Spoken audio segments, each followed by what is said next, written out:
Hey, Clarice, how are you doing? I'm good. How are you? April showers bring May flowers. Indeed. And pollen. Yes, my allergies are Lauren's allergies. Wow. Yeah, poor thing. Pollen is really Hmm. expressing itself. Well, you know why? Because we need more female trees and Oh, plants. yeah. I thought you was getting ready to give me a scientific. Yeah, That too. that one of the reasons why pollen is such a problem is Hmm. because for some reason we plant male trees more than female trees because the in nature the males are actually the prettiest. In humans, it's vice Yeah. versa. Yeah. But so we plant male trees Hmm. because they are quote unquote prettier. But they forget that we need to integrate more female trees so that we won't have this huge influx of pollen. Yes, and for That other affects reasons us. too, just to have a Right. A balance balance in for sure. what we're going on. Yeah, so that's that's uh that's been a surprise this season because there's been a lot of that. Um Yeah, it all just really came out of nowhere. It's like it was like a snowstorm of yellow stuff. oh, it And did, we but learned from the doctors when we mhm, took Lauren to the doctor that the allergies, yeah. the pine trees are the main Hmm. proponents of Well, Arkansas has lots of pine trees, so we know yes. that. Mhm. But yes, so other than pollen, we know that this month is what else? What else you want to guess? It's National Portrait Month. National Poetry Month. National Portrait So Month. April's National Poetry Month, and we're really excited about that. We will definitely talk a little bit more about National Poetry Month and what Arkansas PBS has Yes. in store for Hmm. Poetry Month.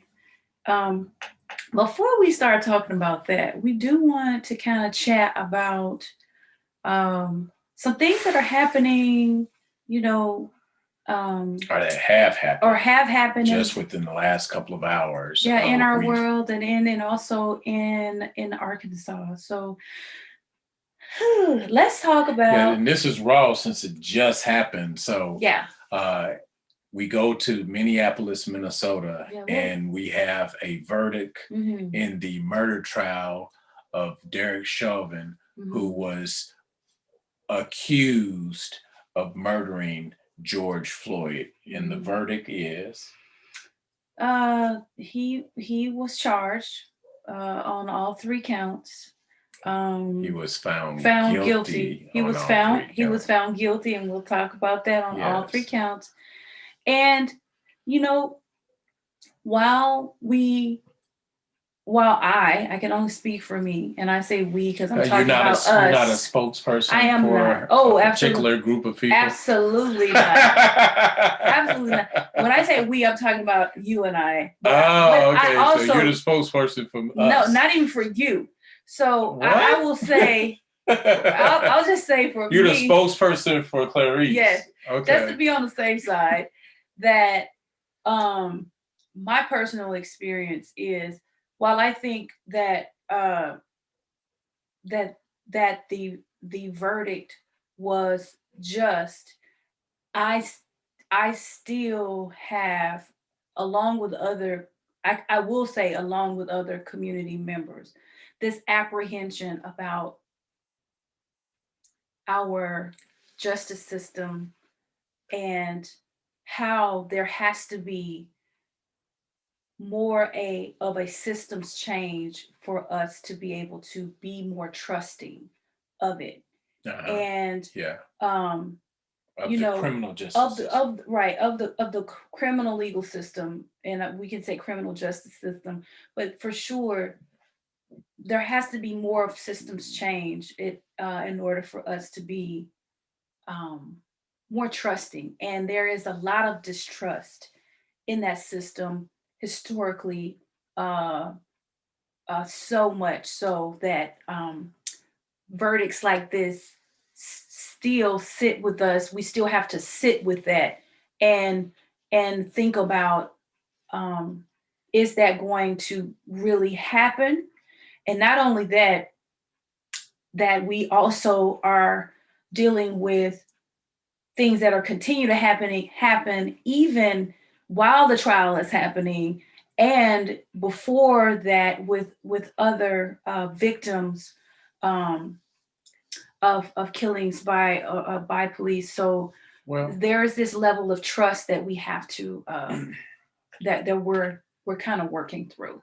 well, one thing that we have to understand is that uh, the guilty verdicts, all three guilty verdicts, though they are good to hear, Mhm. and the reason they're good to hear is because we have a confirmation that our eyes were not lying to us, because we've been told through a whole bunch of other videos in the Mhm. past that forget what you saw on that video. Mhm. It did not happen because, the officer walks free Mhm. for one reason or another. But the reason this particular ex-officer did not walk free and he walked out of the courtroom in handcuffs is not because he killed George Floyd. Mhm. And you have to get that out of your system. He walked out because a courageous 16-year-old girl had the forethought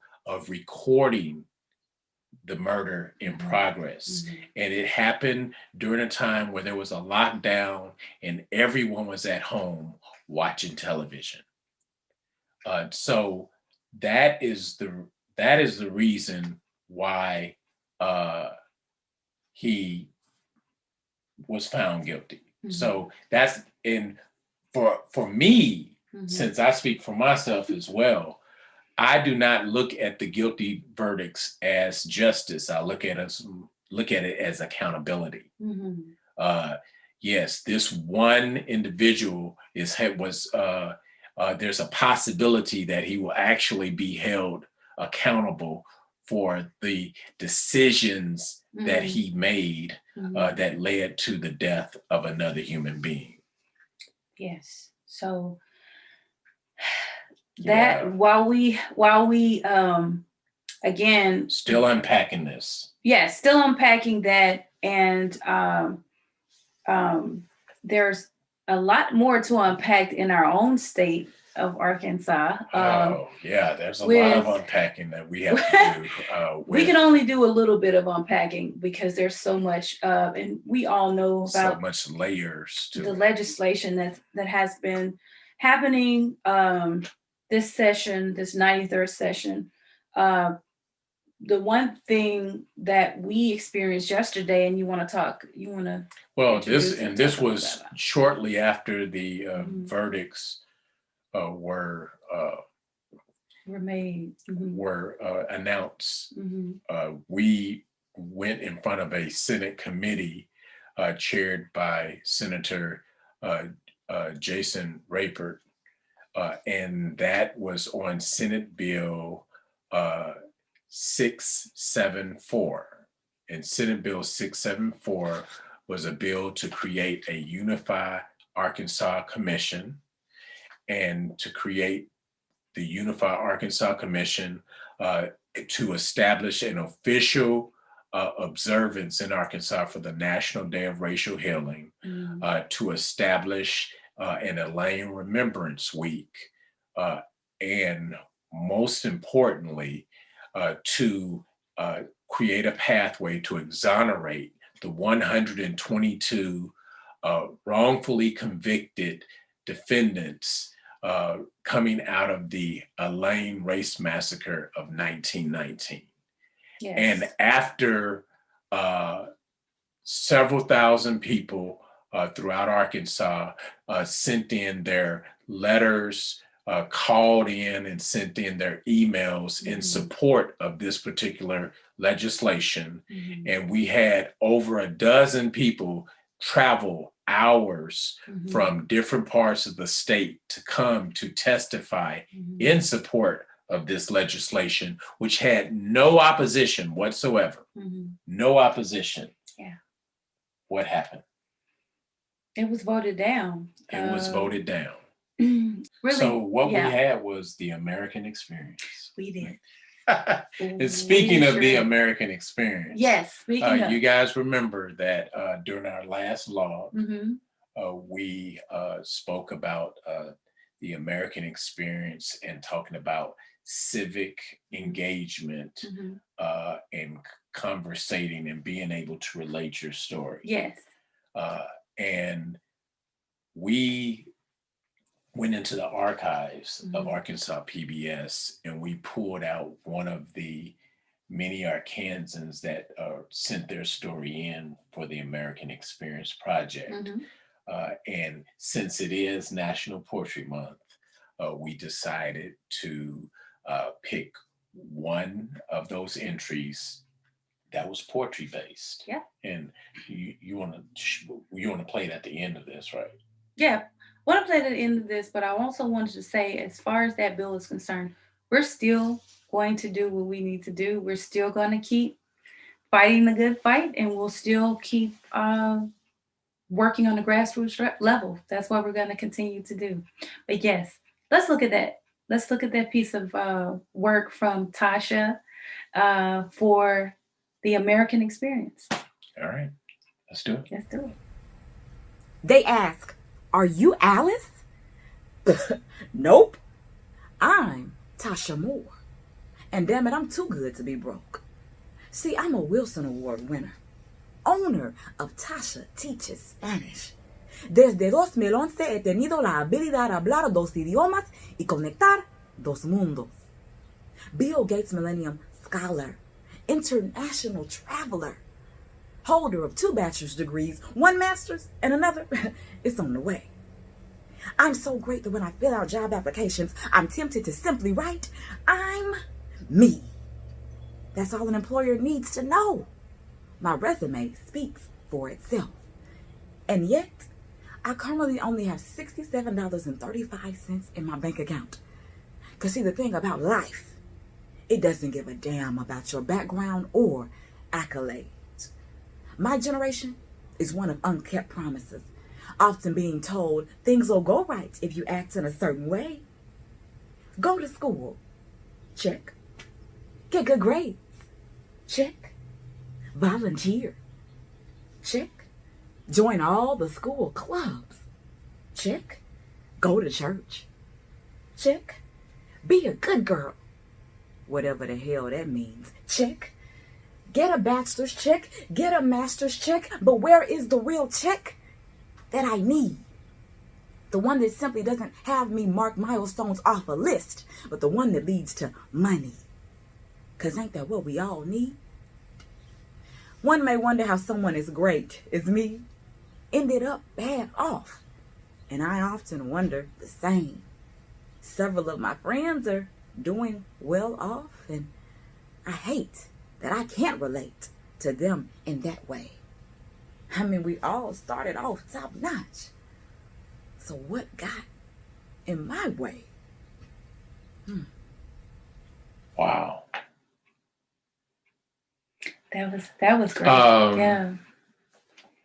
Very You know, impactful. the first thing that comes to my mind about Tasha, first of all, that's Lauren's Spanish teacher, isn't it? Because she threw that Spanish out there. Tell you like what, before COVID, yeah, she was, we were talking with her about some classes that she was going to teach. And it wasn't a week before, it was actually a few days before the lockdown, the shutdown started happening, and everything just stopped. And so he was going to go to class and go and be in person with her and learn Spanish. And then that happened. But what was so beautiful was that she was so gracious to meet us up at our office, and she dropped off a workbook with all of his little information and all of his Spanish language and workbook pages and everything for him to continue it. So we really thank her for doing that. She's awesome. So yes, but I find it troubling to hear that someone with 2 bachelor's degrees and a master's degree is still, and so very gifted and talented. is living in an Alice household. Mm-hmm. Alice household. Alice is an acronym for asset limited, income constrained, employed. Yes. Which basically is a nice way of saying working poor. Basically, because you make too much to get assistance, and then you don't make enough to have a living wage. So a lot of us are in that position right now. Yeah. And so and you try to work your way through that, and so that's a reality for a lot of our households. And you wonder, you do, like she explained, you do all of the things that you're supposed to do, yet you still end up in that in that category, basically.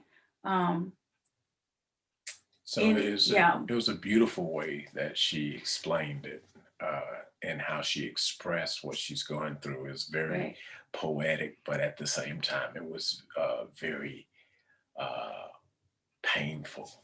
Yeah, very, very real. Real. That's even better way to say it. It was real. Very raw, and very raw. And very relatable. So real, raw, relatable. Yeah. The 3 R's. That's what you have to have in poetry. Is that what you have to have? Speaking of what we ended up blackout. So PBS is having an event and for blackout poetry in recognition of National Poetry Month. Yes, and so let's talk about what blackout poetry is. Okay. So we have our trusty Google. Who's going to trusty? Google's your friend. Wow. And so we looked it up. You've been pulled into the matrix. So what does Google say about blackout poetry? Google says that blackout poetry is a form of found poetry where you select words that catch your interest from a newspaper, a book, or other printed text, along with a few additional words to make it flow. Okay. This is often, but not always, done with a black marker. Yeah, black markers. Sharpies. We're doing blackout poetry. Hence the name blackout poetry. Yeah, we actually did ours right before we recorded this vlog. And we did it on the bill. SV 674. So to unite Arkansas. Indeed. Yes. So why don't you recite your blackout poetry? So this is how I feel.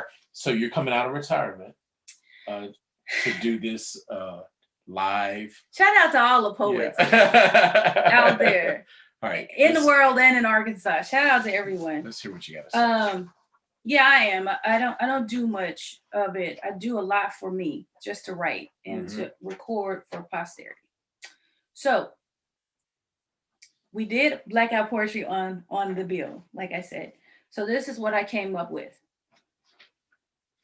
This is how I felt yesterday after the bill was presented and then voted down. Okay. We act, create, unify Arkansas, promote racial healing, establish observance, encourage remembrance, and purpose alone. Wow. I added the we and the alone. Everything else was in here. Okay, so my turn for mine. Okay, this is a bill you must pay for your life. Create healing, encourage remembrance, unify each courageously developed foundation. Hey, Ashe, that's awesome. Yes. All right, so blackout poetry, The Arkansas PBS event will be when? April 29th April 29th at 4 p.m. at 4 p.m. Check your Arkansas PBS on Facebook Or on their website. Or on their website for more information about blackout poetry. And again, April is Poetry Month. Get your Sharpie Ding. and do your own blackout poetry. Do your own blackout poetry. That's right. Create, create, create. All right. Thanks, Kwami. You're welcome. Goodbye, everybody. Bye.